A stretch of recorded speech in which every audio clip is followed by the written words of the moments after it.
Hi friends, തടി വെക്കാൻ ആഗ്രഹിക്കുന്നവരാണോ നിങ്ങൾ? എന്നാൽ ഇതൊന്ന് ട്രൈ ചെയ്ത് നോക്കൂ കേട്ടോ. 100% നിങ്ങൾക്ക് റിസൾട്ട് കിട്ടുന്നൊരു കാര്യമാണ് കേട്ടോ. അതിനെന്തൊക്കെ ആവശ്യമായ ഇൻഗ്രീഡിയൻസ് നോക്കാം. 1 കപ്പ് പാല്, നേന്ത്രപ്പഴം ഒന്ന് മതി കേട്ടോ. ഞാൻ വീഡിയോയ്ക്ക് വേണ്ടി 2 വെച്ചതാണേ. പിന്നെ ഞാൻ എടുത്തിട്ടുള്ള കടല എന്ന് പറയുന്നത് അവിൽ മിൽക്കിലിടുന്ന കടല കേട്ടോ.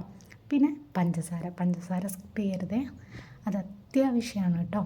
അതിനുശേഷം നമുക്ക് ഈ നേന്ത്രപ്പഴം കുഞ്ഞു കുഞ്ഞു റൗണ്ട് കഷ്ണങ്ങളായതാ ഇതുപോലെ നുറുക്കിയെടുക്കാം. എന്നിട്ട് ഇതെല്ലാം കൂടെ മിക്സിയിലിട്ടിട്ട് നന്നായി അടിച്ചെടുക്കുക കേട്ടോ. നന്നായിട്ട് അടിച്ചെടുത്തിട്ട് ഇതുപോലെ രാവിലെയും വൈകുന്നേരവും ഓരോ ഗ്ലാസ് വെച്ച് കുടിച്ച് നോക്കി. നല്ല മാറ്റം കഴിയും കേട്ടോ. 1 മാസം കൊണ്ട് തന്നെ നല്ല മാറ്റം അറിയാം. നന്നായിട്ട് മാറ്റം നോക്കി. ഇത് കുടിക്കുന്നതിന് മുൻപുള്ള ഫോട്ടോ കേട്ടോ. ഇനി അതിന് ശേഷമുള്ള ഫോട്ടോ നിങ്ങളൊന്ന് കണ്ടു നോക്കിയാൽ മാറ്റം നല്ല മാറ്റമില്ലേ. ഓക്കെ, ഈ വീഡിയോ നിങ്ങൾക്ക് ഉപകാരപ്പെട്ടെന്ന് തോന്നിയാൽ ചാനലൊന്ന് സബ്സ്ക്രൈബ് ചെയ്യണേ. Thank you.